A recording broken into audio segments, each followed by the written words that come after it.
Alors, donc nous allons voir une nouvelle leçon dans la partie savoir. Donc bien écrire que c'est dans la partie savoir.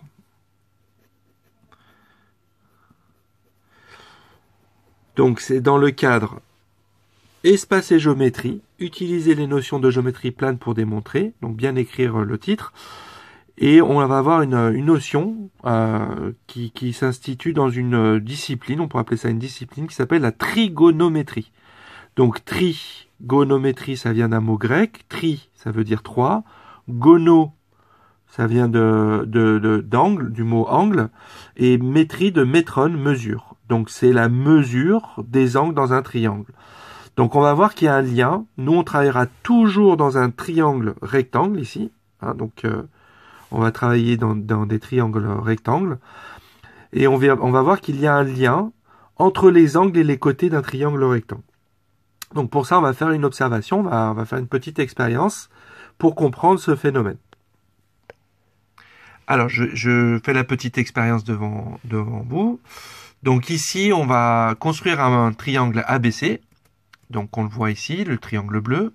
Un angle de 47 degrés, mais on va voir qu'on va pouvoir le modifier. Donc par exemple ici, il fait environ 20 degrés, donc un plus ou moins grand. On va utiliser... Donc là, je marque les longueurs du côté, AB 10,2 cm environ, etc. Et on va placer un point D ici, de telle façon de construire un triangle rectangle ADE, qui est une réduction, puisque là, les deux droites sont perpendiculaires et le même troisième, les droites sont parallèles, qui est une réduction du plus grand. Donc de la même manière, on va donner les valeurs, et puis on va calculer... des rapports. On va calculer un nombre, ici AB sur AC, donc AB qui est ici, là c'est le grand côté AB, et AC c'est le petit côté. Donc je vais donner la valeur ici.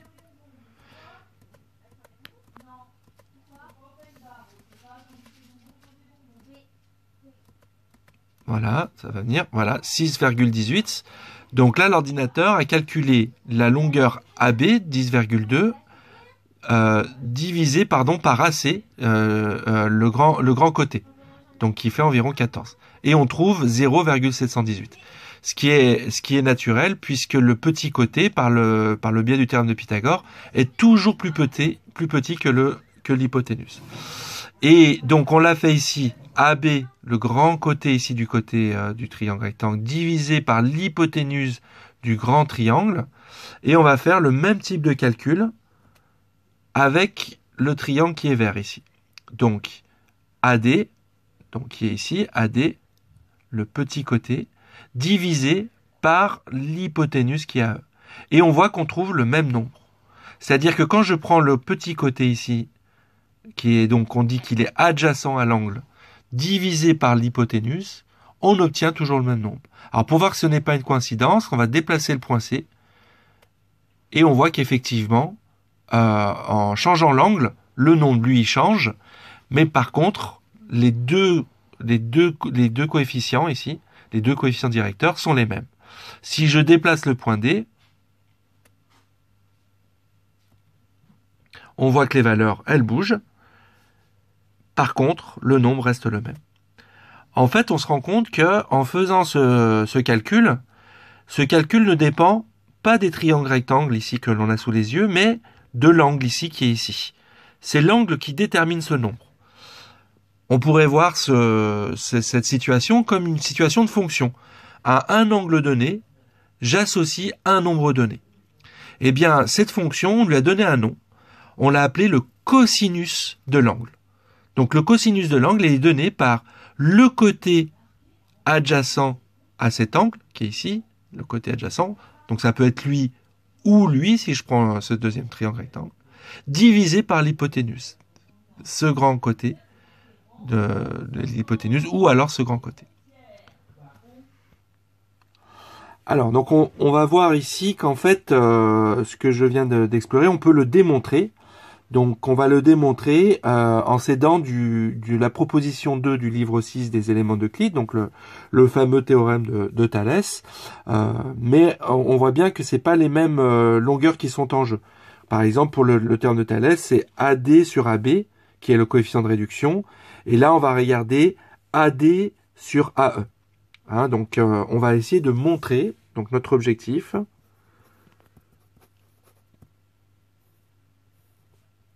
c'est de démontrer que donc AB, le grand côté ici, adjacent à l'angle ABC, sur AC, l'hypoténuse, est égal à AD, le petit côté adjacent, sur AE, l'hypoténuse. Les hypothèses. Donc les hypothèses, c'est que on a ED parallèle ABC, AD et B sont alignés, AE et C sont alignés. Alors, le fait que je dis une erreur là, c'est pas, elles sont pas parallèles. Je sais ce que je vais démontrer, ce que j'en avoir besoin, c'est ED est perpendiculaire à AB et CB est perpendiculaire à AB. Alors, je sais que si deux droites sont perpendiculaires à une même troisième,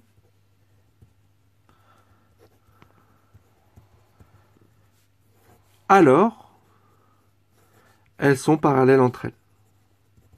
Une variante de l'axiome 5 des éléments de clé du livre 1 sont parallèles entre elles. Donc, comme j'ai ED perpendiculaire à AB, puisque c'est des triangles rectangles, que j'ai CB perpendiculaire à AB, puisque c'est un triangle rectangle, je peux dire que ED est parallèle à BC. Donc j'ai des nouvelles hypothèses. Donc mes nouvelles hypothèses,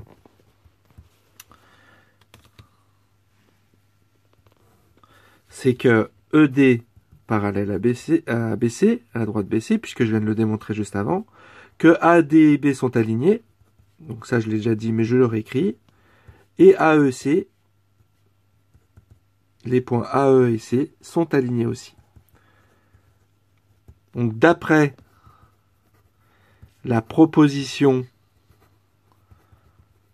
numéro 2 du livre 6 des éléments d'Euclide,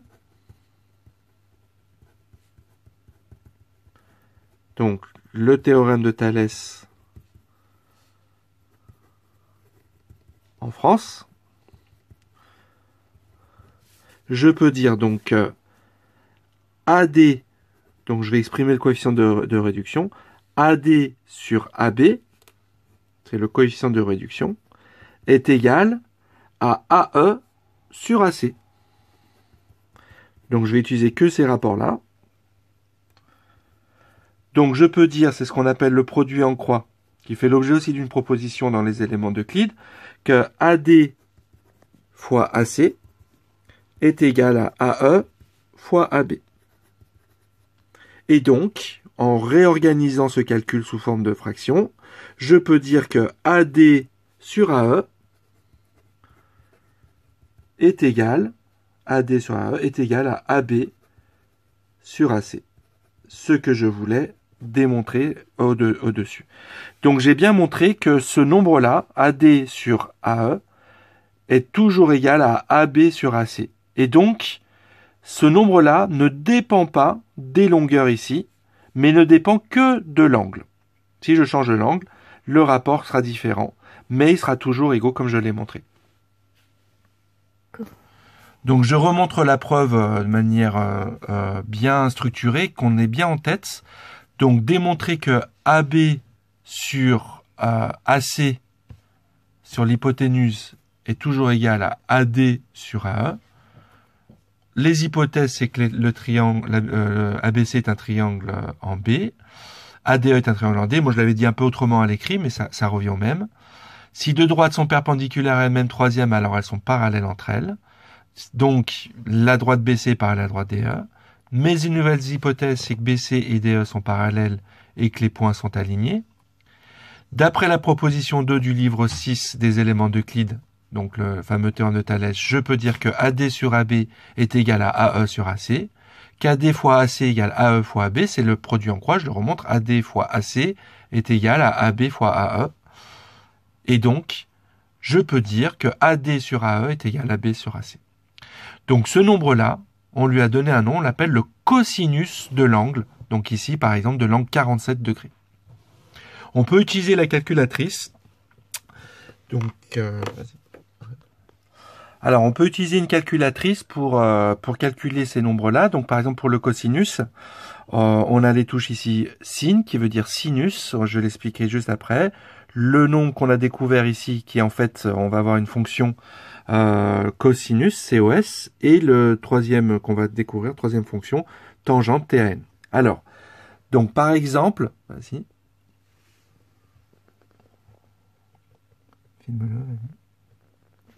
Donc ici, on a par exemple 40,267 degrés et on a obtenu 0,763. Alors, il faut bien faire attention que vous soyez en mode degré. Donc là, par exemple, sur cette Casio, il faut que je fasse config et je me mette bien en mode degré. Parce qu'il y a d'autres façons de mesurer les angles, par exemple en radian ou en gradient, mais au collège, on voit le mode degré.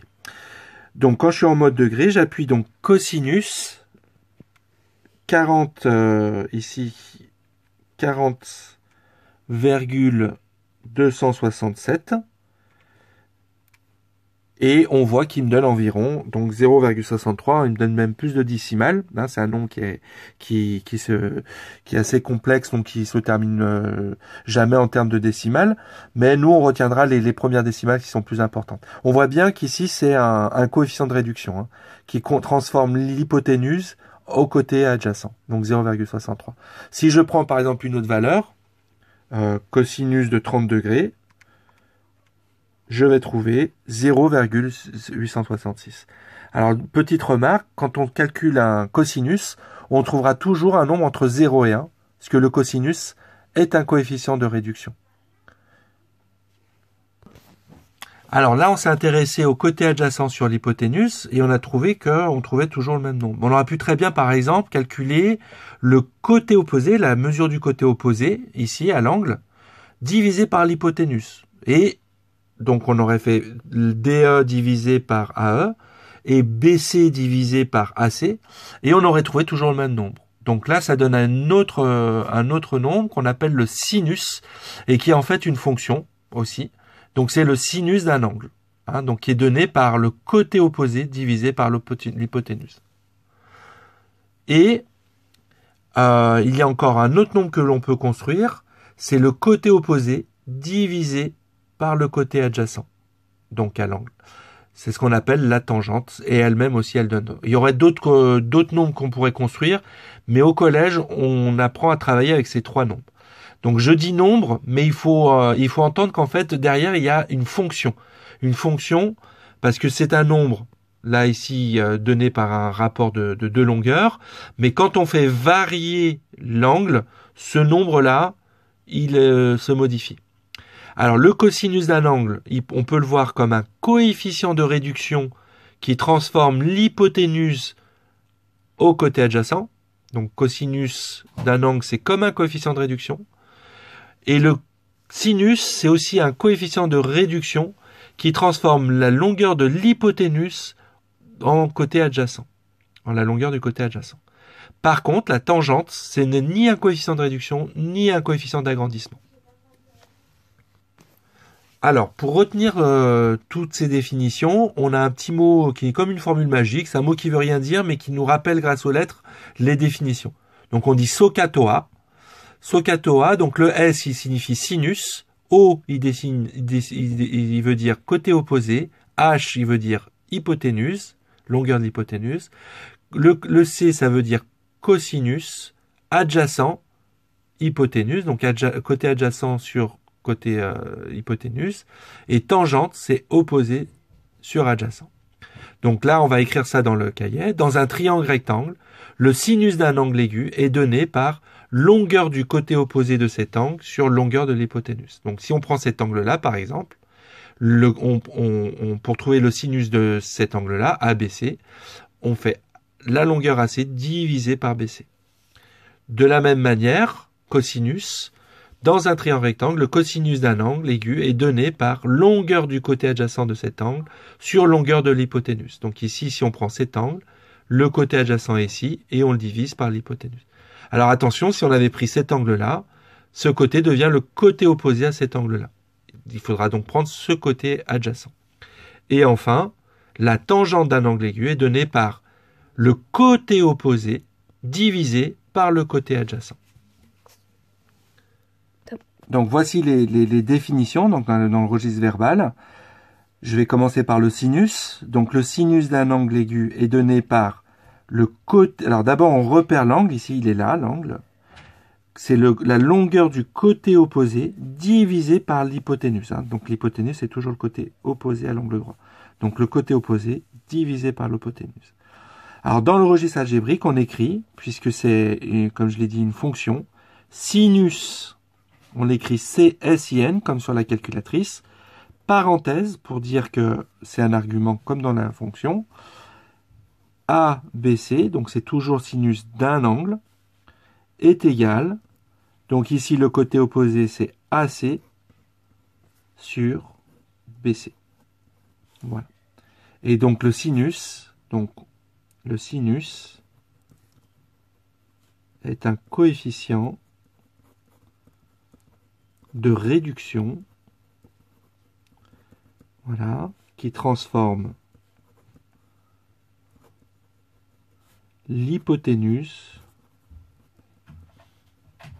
en le côté opposé à l'angle.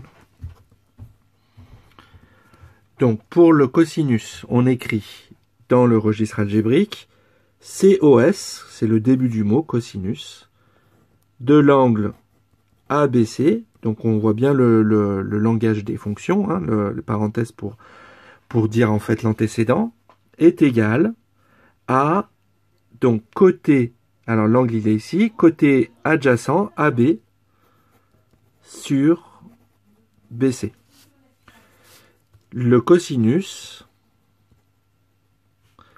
est un coefficient de réduction qui transforme l'hypoténuse en le côté adjacent à l'angle.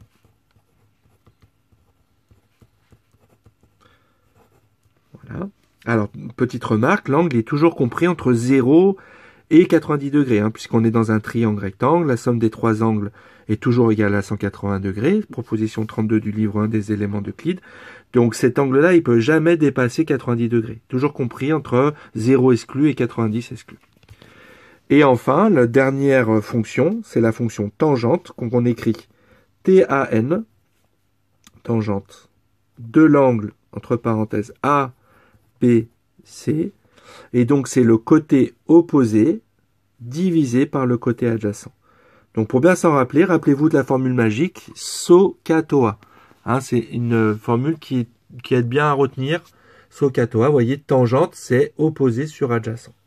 Donc ici, opposé à cet angle ABC, c'est AC. Et le côté adjacent, c'est AB. Voilà. Alors on fait attention parce qu'ici, tangente, ce n'est ni un coefficient de réduction, ni un coefficient d'agrandissement.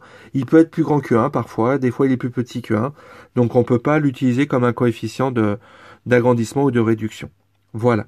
Donc je vous demande de bien mémoriser ces définitions. Juste une petite chose, c'est que tangente, parfois on l'écrit, j'ai oublié de le dire, mais tangente, parfois on l'écrit TG. Voilà. Donc ça veut dire aussi tangente. Voilà. C'est une autre façon d'écrire tangente. Voilà. Donc à bien connaître par cœur les définitions de ces 3 nouvelles fonctions et je proposerai des quiz pour nous aider à bien les retenir.